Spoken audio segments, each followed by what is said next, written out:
গিন্নিমা, আপনার প্রেসারের ওষুধটা খাননি, ভুলে গেছেন। কর্তাবাবু, আপনাকে বাজার যেতে হবে না, আমি যাচ্ছি। হ্যাঁ হ্যাঁ, আমি সব গুছিয়ে বাজার করে আনবো, ভালো দেখে কাতলা মাছ আনবো। মা জননী, তুমি আবার এত খাটছো কেন? তরকারিটা আমি কেটে দিই, তুমি শুধু রান্নাটুকু করো। তুমি এবারই নতুন বউ, এত কাজ করো না গো। ও দিদিমণি, কালের যাওয়ার আগে মনে করে পয়সাটা নিয়ে যেও। কর্তাবাবু রেখেছে, এই দেখো টেবিলের উপরে।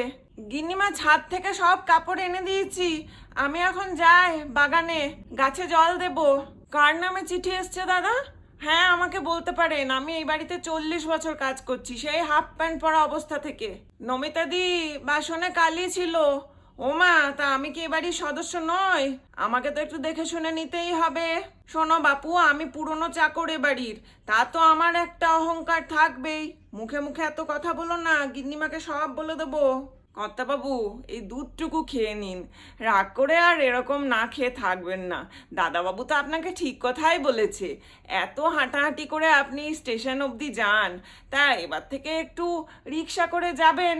হ্যাঁ, এত বয়স হচ্ছে আপনার, অত হাঁটাহাঁটি করা কি ঠিক? খামোখা রাগ করছেন আপনি কর্তাবাবু।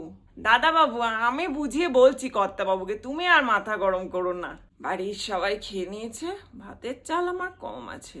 হ্যাঁ, দুটো মুড়ি খেয়ে নেবো, কাউকে আর বলিনি, নাহলে আবার গিন্নিমা খেত না, বলতো হরিহর তুই খাসনি, আমি খাবো না। যাই, উঠোনের দরজাটা খোলা আছে মনে হচ্ছে, লাগিয়ে দিয়ে আসি। ঘুম আসছে, আমাকেও ঘুমাতে হবে।